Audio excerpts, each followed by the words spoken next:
Christians are bad people too. We have to stop thinking we're better. I was scrolling through TikTok the other day and ran across a video by your old David. It was a gay protest, and in the crowd there was a man yelling, "God hates you, you'll never make it into heaven." At the end of the video, David commented how Christians hate him.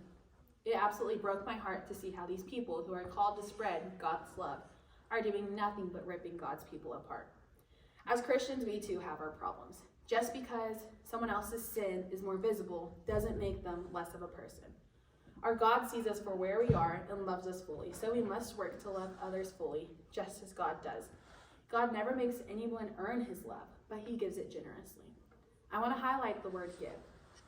For I could not deserve his love nor earn it, but he gives it to me, and all I have to do is accept it. I have my own problems, and God does not see me as my problems, but he sees me as a daughter. I am passionate about spreading love to all. In the Bible, the story of the bleeding woman, Jesus did not see her as broken and disgusting as the other people in the town did. He met her with compassion and he met her with love. This is how he meets everyone. I believe our actions speak louder than our words. Let's not only talk about the light of Jesus, but let's show it through our actions. Today, I would like to persuade you not to be quick to judge, but to look at people the same way God looks at you. Love everyone, even those who we think are living wrong. Do not spread hate to the communities we do not agree with. It's not okay for us to act in spite towards people who are for abortion, a part of the LGBTQ community, those who steal, or even those who believe in other gods. Think about how Jesus would respond if he were here on earth with us today. Chamberlain says, "So many people hate Christians because of how judgmental we are. We are destroying the church with our judgment onto others.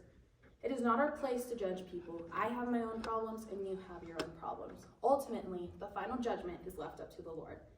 So it does not matter what you or I think." New Word states that being judgmental is killing the church. Now that you understand the severity of our actions, let's talk about how we can use them for good.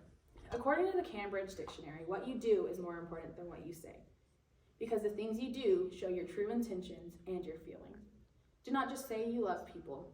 Show it. Show it in holding a door open, showing it in honoring everybody around you. Show it in being humble and saying, "I have struggles too, you're not alone." Focus on the inward change in your heart and you'll see the outward change in your actions. It is especially important to show love in the hardest of situations and in the darkest of situations. My God's light overcomes all darkness and does not require me to do anything. He meets me wherever I am at.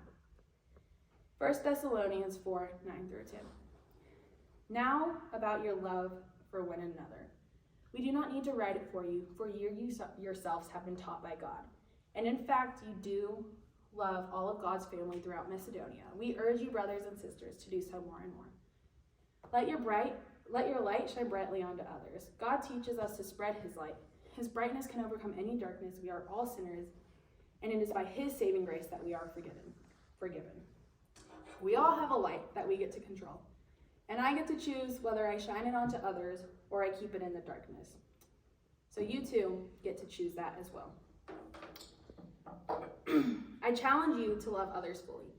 Even if you do not agree with their lifestyle, I pray that we see others the way God sees them, as a child of God, and that we have grace to give love generously. Remember, you never want to be the reason somebody stays away from the church or from God. The way you treat people carries a very heavy weight. Thank you.